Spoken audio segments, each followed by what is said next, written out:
Olha só, pessoal, a equipe econômica formalizou nesta segunda-feira o corte no orçamento e divulgou uma estimativa pior do que a anterior para as contas públicas de 2024. A previsão agora está no limite da tolerância da regra fiscal. Na prática, Rita Mundim, queria começar com você essa. O governo federal dobrou a previsão de rombo, que deve ser de quase 30 bilhões no orçamento. É mais ou menos por aí? Bom dia. Pois é, Júnior, ainda estamos com uma previsão conservadora. E o que a gente viu foi o governo atestando ele mesmo um aumento muito grande nas despesas com previdência, com o BPC e também com salários, com despesa com o pessoal. Mas o que chamou muita atenção foi o crescimento do BPC, que nos 6 primeiros meses de 2024, o pedido desse tipo de auxílio aumentou em 40% em relação ao último relatório. Então é um aumento muito grande. E a outra coisa que chama atenção isso é pelo lado da despesa. E pelo lado da receita, havia uma previsão de uma arrecadação de cerca de 55,6 bilhões das grandes causas do CARF. O CARF é o Conselho da Receita Federal. E essa previsão caiu de 55,6 para 37,7. Então nós estamos falando aí de uma queda de cerca de 18 bilhões. Segundo o secretário do Tesouro, o Rogério Ceron, existe um delay, entre o julgamento no CARF, o acordo entre a Receita Federal e a grande empresa e a efetivação, a queda desse recurso no caixa. Mas resumo da ópera, eu vou repetir o que eu venho dizendo aqui. As despesas estão crescendo num ritmo muito maior do que as receitas. Pelo último número do governo central, que foi divulgado em maio, as receitas estão crescendo numa velocidade real de 13,5%, enquanto as despesas estão crescendo a 13,5% e as receitas a 8%. A conta não fecha. E o mercado já trabalha com a possibilidade do governo ter que jogar o chapéu e rever a meta. Nesse último relatório divulgado ontem, é mantida a meta de 0,25 de déficit, que seriam esse rombo aí de cerca de 28,8 bilhões. E o mercado trabalha com um rombo de no mínimo 0,6% do PIB. Então, entre 0,25, que é a projeção do governo, e 0,6, que é a conta que a gente faz, olhando receita e despesa, há uma diferença muito grande. E para não descumprir a lei de responsabilidade fiscal, o governo, acredito eu, vai ter de novo que mudar a meta. E isso é muito ruim para a credibilidade na condução do governo e das contas públicas.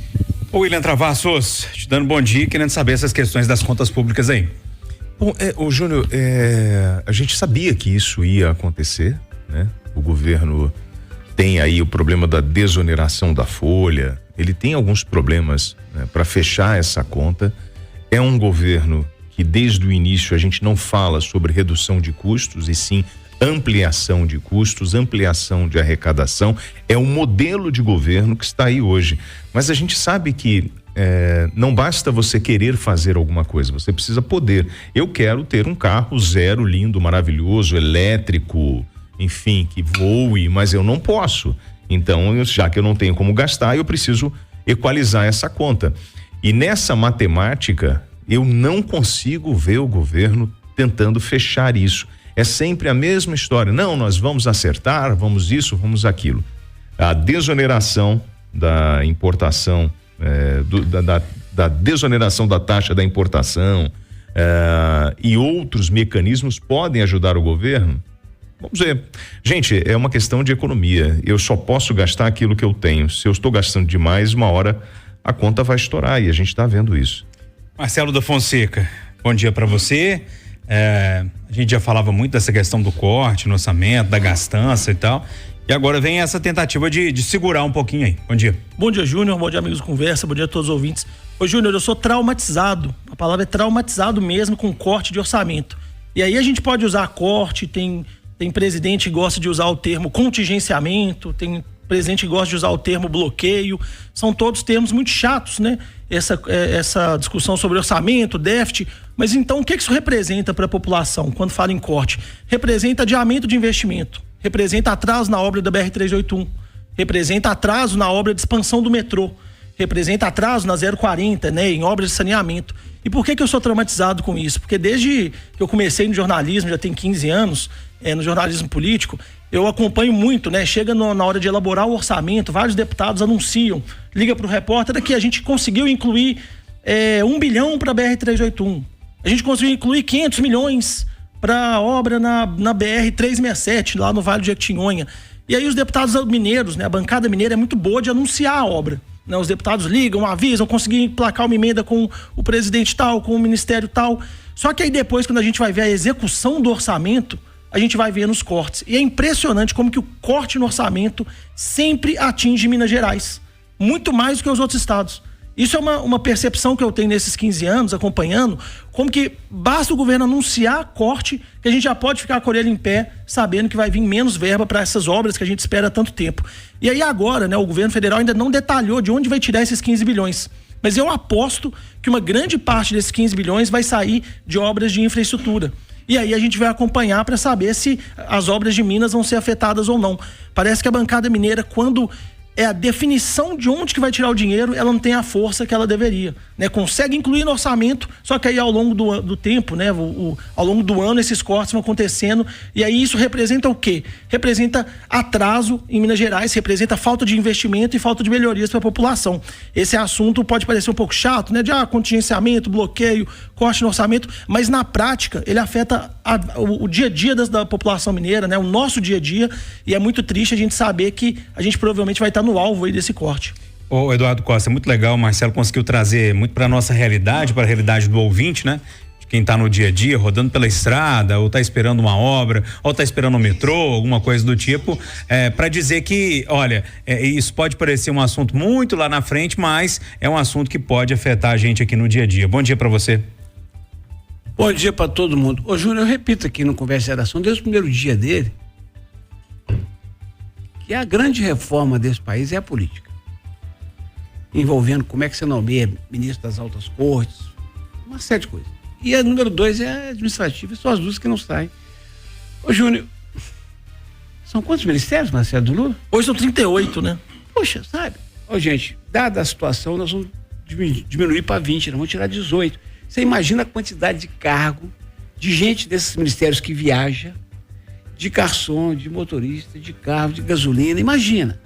Ah, mas você está falando de coisas pequenas, mas somos pequenos. Pequeno que eu acho é ficar contando que vai diminuir o rombo fazendo um pente fino na Previdência agora no segundo semestre. Claro que tirar as fraudes é bom, mas sempre em cima do aposentado. Reforma administrativa. O Brasil precisava fazer um grande esforço, Júnior. O presidente da República liderar, chamar os governadores e falar assim, ó, eu vou fazer a minha parte. Eu vou diminuir meu ministério pela metade. De 38 teremos 17. E cada um dos senhores vai me ajudar. Por exemplo, vamos transformar os 5 mil municípios do Brasil, nós que ficamos aumentando, vamos diminuir agora para 2.500? Ô Júnior, como é que pode o município? Nada contra a população e contra os seus políticos, tá, gente? Só exemplo. Como é que pode o município mineiro de Serra da Saudade ter 833 moradores, população de 2022, e ser um município e ter mais eleitor do que morador? Como é que você mantém uma estrutura? Para quê? De prefeito, vereador, carro, gabinete, água, luz? Para que isso? Então, sabe, se não fizer isso, se não cortar, hoje nós fazemos isso dentro de casa. Qual que seria o corte, Eduardo? Quantos mil habitantes teria que ter uma cidade, por exemplo, na sua cabeça? Acima de quanto, assim? 100 mil. 100 mil? Chutando, não pensei nisso não, mas chutando. Entendi. Porque 100 mil, a partir daí, você tem uma estrutura, gente, de atração de investimento e tudo. Fica picotado e cada um no seu curral, defendendo os seus interesses, e resulta do que o Marcelo falou. Elege o deputado se orgulha de dizer que representa 600 municípios e não cuida de nenhum. Quer dizer, cuida com migalha. Uhum. Então, é um negócio. Ô, Júnior, hoje é dia 23, certo, gente? Certo. O pagamento aqui na Itatiaia é dia 1º, certo? Certo. Os senhores estão diante de... Nós somos 4 aqui na mesa, tem mais a Rita, era 5, a Cira ali, e o Peixe aqui, somos 7. Tem 7 aqui especialistas em contenção de gastos. Porque quando chega dia 23 do mês, ele fala, epa, dia 1º tá longe, vamos segurar aí, gente, segura o cartão, segura o quê. Fazer isso no governo.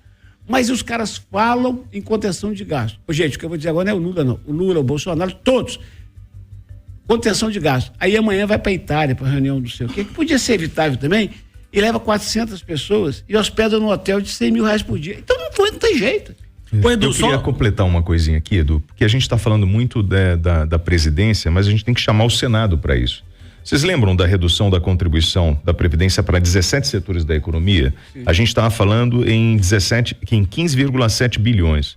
E também para a redução dos pequenos municípios de 10,5 bilhões. Somando isso aqui, só aí você tem 26 bi que o governo deixou de arrecadar. Sim. E a gente não vê essa movimentação também no Senado. Então você coloca um senador ali e fala assim, tá, tudo bem, amiguinho, o governo tá com dificuldade, qual é o mecanismo que você vai apresentar, qual é a solução mágica ou técnica que você vai apresentar pra gente fechar as contas? Sabe qual a resposta dele? Ano que vem tem eleição, filho. É isso. Ô, Edu, só aproveitando, você falou pra fechar, hein, gente, você falou da cidade, né, Serra da Saudade, que tem menos habitantes do que eleitores, né? Isso nas redes sociais causa um frisson danado, todo mundo questiona, pô, mas como que tem mais eleitor do que habitante? É porque muita gente sai da cidade, né? Sim. Muita gente sai da cidade, mas mantém o título de eleitor na cidade. Então é até comum a gente ver algumas cidades pequenas com mais eleitor do que os próprios moradores. Só para esclarecer mesmo, isso. Na rede social o pessoal questiona, fala que é irregularidade. Isso na maioria das vezes, que tem o caso também daquele cara que junta a turma de outra região e escreve lá e no dia leva pra votar nele. Tem isso também, né, Marcelo? Verdade. Só para fechar aqui, o Marcelo da CDL, audiência qualificada do Conversa de Redação, mandou assim, Júnior, no caso de fazer o corte por 100 mil habitantes, seriam 34 cidades apenas em Minas Gerais. Era pra você ver. Reduzia bastante, Precisa né? mais. É sonhar demais, acho, mas reduziria bastante.